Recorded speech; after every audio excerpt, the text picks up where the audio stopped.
Good morning and a very, very happy morning. We are reading The Power of Your Subconscious Mind, written by Dr. Joseph Murphy और हम है page number 284 पे। Title है जितना आप सोचते हैं ना उतने यंग आप हैं। अगर आप बूढ़ा सोचेंगे तो बूढ़े, यंग सोचेंगे तो यंग है। राइटर फिर से एक रियल लाइफ एग्जाम्पल देके बोलता है कि वो लंदन के अंदर एक लेक्चर दे रहे थे और एक सर्जन उनके पास आया और उसने बोला कि मैं 84 ईयर्स का हूँ, यानी 84 साल का हूँ, और हर सुबह मैं ऑपरेशन करता हूँ, पेशेंट से मिलता हूँ, दोपहर के अंदर मेडिकल और साइंटिफिक जर्नल लिखता हूँ शाम में। उसका एटीट्यूड कैसा था? वो बहुत यूज़फुल है, अपने ऊपर विश्वास था उसके ऊपर, और अपनी सोच की जवान होने पे विश्वास था, यानी उसकी सोच बहुत यंग थी। उसने जोसेफ से बोला कि जो आप कह रहे हैं अभी ये बिल्कुल सच है। आदमी उतना स्ट्रांग होता है जितना कि वो अपने बारे में सोचता है, जितना कि वो वैल्यूएबल होता है, जैसा कि वो अपने अपने लिए सोचता है। सर्जन ने क्या किया है, इसने अपनी ये जो उम्र बढ़ती जा रही है उसको सरेंडर नहीं किया है। उसे मालूम है कि वो इंटरनली अमर है। उसका फाइनल कमेंट क्या था? जोसेफ कहते हैं कि अगर मैं कल नहीं भी रहूँगा तो भी मैं अपने नेक्स्ट डायमेंशन के अंदर, नेक्स्ट आयाम के अंदर लोगों को हेल्प करता हुआ पाऊंगा। हो सकता है कि उस वक्त मैं सर्जन नहीं हूँ, लेकिन मैं मेंटल और स्पिरिचुअली सबको हेल्प करूँगा। राइटर कहता है जब भी ज़िंदगी में कोई अपॉर्चुनिटी आए, कोई सामने दिख रहा हो भविष्य, तो ये सोच के मत छोड़िए कि मैं बहुत बूढ़ा हो गया हूँ इसे लेने के लिए। अगर आपने ऐसा सोच लिया ना कि I am too old to take this on, तो बस यहीं पे ज़िंदगी स्टैग्नेट कर जाएगी और दिमागी रूप से ये डेथ है। अगर आप ये कन्विंस हो जाएंगे मैं तो ख़त्म हो रहा हूँ, तो आपका सबकॉन्शियस माइंड इसे एक्सेप्ट कर लेगा एज अ बिलीफ और इसे रियलिटी बन के आएगा। कुछ लोग 30 साल में बूढ़े हो जाते हैं और कुछ 80 में जवान रहते हैं। ऐसा क्यों है? ऐसा इसलिए कि हमारा दिमाग एक मास्टर वीवर है, एक मास्टर आर्किटेक्ट, एक मास्टर डिज़ाइनर है, एक मास्टर स्कल्पचर है। आप सोचते वो वैसा ही कर देता है। यहाँ पे जॉर्ज बर्नार्ड शॉ, उन्होंने 90 साल की उम्र तक वो बिल्कुल एक्टिव थे, कभी रिलैक्स नहीं किया उन्होंने, काम किया। कहते हैं जोसेफ के बहुत सारे ऐसे लोगों से मिला, उसे बताते हैं कि बहुत से लोग 40 साल की उम्र के अंदर ये कहते हैं कि बस अब काम बहुत हो गया। ऐसे लोगों की ज़िंदगी में ना कोई कंपैशन होता है, ना उनकी ज़िंदगी में कोई अंडरस्टैंडिंग होती है। इन रियलिटी जब हम जैसे ईयर में ग्रो होते हैं, हमारे पास विजडम, एक्सपीरियंस ज़्यादा होता है, टैलेंट ज़्यादा होता है। आपकी उम्र आपकी ऑर्गेनाइजेशन के अंदर एक एसेट होनी चाहिए। इतने सालों का जीवन जिया, इतने सारे सिद्धांत देखे, ये जो आपके पेज नंबर 286 पे बुक कहती है कि आपके ग्रे हेयर यानी सफ़ेद बाल शुड स्टैंड फॉर कि आपने ज़िंदगी को अंडरस्टैंड किया है। विजडम है यहाँ, स्किल है यहाँ। किसी भी ऑर्गेनाइजेशन के अंदर ये एक बहुत बड़ी ब्लेसिंग हो सकती है। मैं भी एक वेबिनार में थी जहाँ पे रिलायंस के कुछ लोग थे, उन्होंने बताया कि वहाँ पे रिटायर होने का कॉन्सेप्ट ही नहीं है। तो लोगों को क्रोनोलॉजिकल एज की वजह से कि वो 65 है या 75 70, उनको साइड लाइन नहीं किया जा सकता। ये ज़िंदगी का वह समय है, समय ये इतना एक्सपीरियंस आप यूज़ कर सकते हैं फ्यूचर के प्लान्स के लिए, डिसीज़न लेने के लिए, और जो उन्होंने किसी भी बिजनेस, किसी भी फील्ड में सीखा उसकी अंतर्दृष्टि लेने के लिए। कि जो मैं पढ़ने जा रही हूँ ना, ये मेरी ज़िंदगी में रियलिटी के अंदर हुआ है। यहाँ पर एक एग्जाम्पल दे रहा है कि एक हॉलीवुड के स्क्रिप्ट राइटर की, जिसने जोसेफ को बताया कि मैंने अपनी पूरी ज़िंदगी में बहुत ही अच्छा काम किया, मैं मेरे क्राफ्ट को बहुत अच्छी तरह जानता हूँ, बहुत सारे मुझे अवार्ड मिले हैं।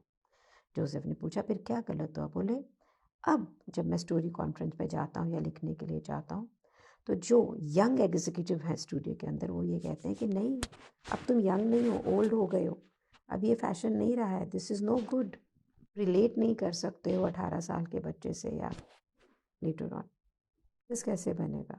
जो कहता है ये बहुत ही एक ट्रैजिक स्टेट ऑफ अफेयर है।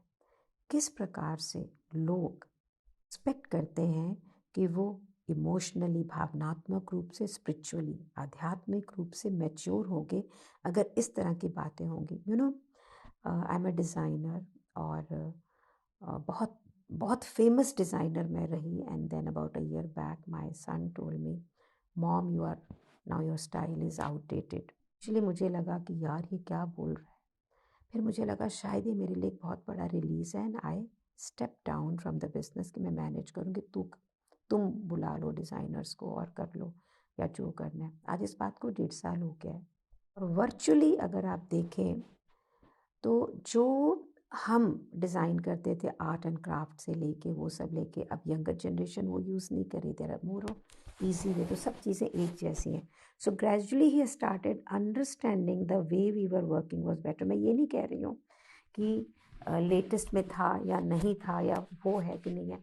एक्सपीरियंस के साथ में आप यंगनेस को ऐड कर सकते हैं, लेटेस्ट ट्रेंड्स को ऐड कर सकते हो। तो मेरा ये विश्वास है कि now the teams can be made better. The experience of the older generation and the youthness and the brightness and the youngness of the younger generation. And this is what we are doing now.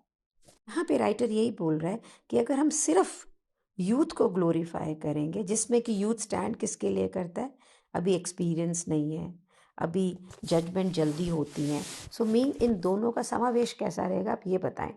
और यहाँ पर writer कहता है कि बहुत से लोग उम्र से घबरा के बहुत सारे ट्रीटमेंट्स कराते हैं, लिपोसक्शंस कराते हैं, कॉस्मेटिक सर्जरी कराते हैं, और सच्चाई ये है कि आप बूढ़े तो उतने ही होते हैं जितने दिमाग में बूढ़े होते हैं।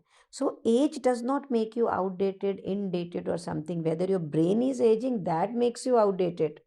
आपको यंग कौन रखेगा? आपको यंग रखेगी आपकी सोच। आपका सबकॉन्शियस माइंड कंडीशनड है आपकी सोच से। पर आपकी सोच कॉन्स्टेंटली खूबसूरत है, नोबल है, अच्छी है, स्पिरिचुअली यंग है, तो आपकी क्रोनोलॉजिकल एज का कोई फर्क नहीं पड़ता है।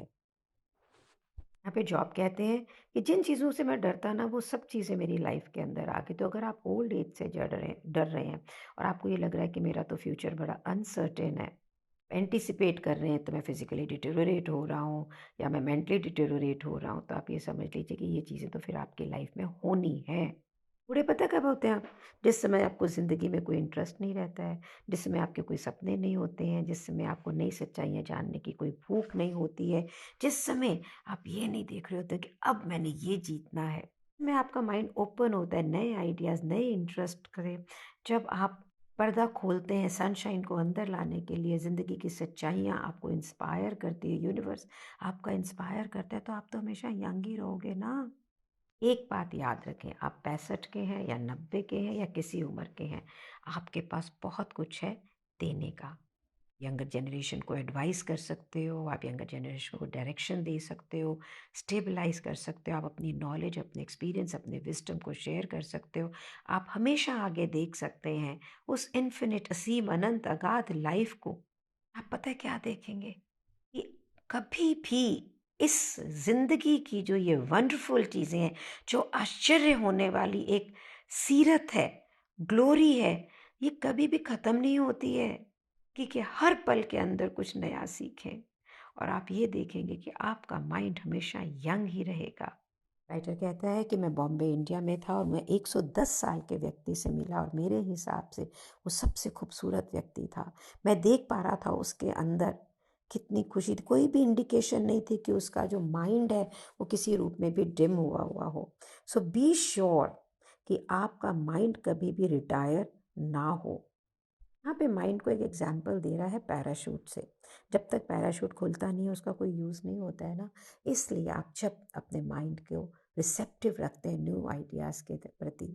और जोसेफ कहते हैं कि मैंने देखा है लोगों को 65 साल में, 70 साल में रिटायर होते हुए, और फिर वो कुछ ही समय के अंदर बिल्कुल ढीले पड़ जाते हैं, और देन दे पास ऑन।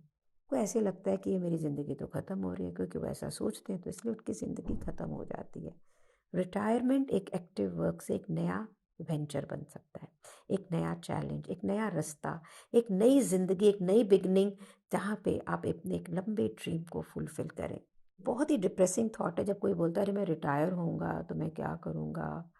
सारी एक छोटी पिक्चर है। सच्चाई ये है कि आप जब थोड़े लेटर एज में होते हैं ना, तो आप ज़्यादा कुछ अचीव कर सकते हैं। मैं तो हमेशा बोलती हूँ कि अब मुझे बच्चों की सुसु पॉटी नहीं करनी, उन्हें होमवर्क नहीं कराना, उनकी किसी चीज़ की मुझे टेंशन नहीं है। तो अब तो ये समय आया है कि जब मैं मेरी ज़िंदगी खुद जी सकती हूँ। बिल्कुल जैसा मैं सोचती हूँ ना, वैसा यहाँ पर अगले शब्दों में लिखा है, पेज नंबर 289 पे। एक एग्जीक्यूटिव फ्रैंक जोसेफ से मिला, जिसको कि जॉब से निकाल दिया गया था क्योंकि वो 65 ईयर्स का हो गया था। तो जोसेफ ने कहा कि तुमको लग रहा है कि भी बहुत तुम एकदम विक्टिम की तरह हो और क्या तुम कंपनी को स्यू करोगे? तो वो हंसने लग गया। उसने कहा कि शायद अ, ऐसा होता, मैं ऐसा क्यों करूं, मैं अपना समय और एनर्जी इसके अंदर क्यों छोड़ूं? मैंने जॉब नहीं खोई है, उस कंपनी ने मेरी सर्विसेज को खोया है। अगर मैं अब ये देखूं कि मुझे ऐसे लगता है कि मुझे किंडरगार्टन से फर्स्ट ग्रेड में प्रमोशन मिल गया, तो राइटर ने पूछा भाई ऐसा क्यों है? बोला अब मैं ज़िंदगी में वो कर सकता हूँ जो मैं करना चाहता हूँ। ज़िंदगी के रास्ते के अंदर मेरा करियर एक स्टेप था, मे बी कुछ स्टेप्स थे। ज़िंदगी के इस रास्ते के अंदर मेरे लिए एक ये नया स्टेप है, एक नई सीढ़ी है ज़िंदगी को जीने के लिए। फ्रैंक के लिए ना कि बहुत ही वाइज कंक्लूजन था कि अब उसे लिविंग यानी पैसे कमाने पे फोकस नहीं करना है, उसे अपनी ज़िंदगी को इन रियलिटी में जीना है। और वो पहले एक एमेच्योर फोटोग्राफर था, उसने सोचा कि वो अपनी जो फोटोग्राफिक टेक्निक्स हैं नियर बाय इंस्टीट्यूट के अंदर जाके उसे और महारत हासिल करेगा।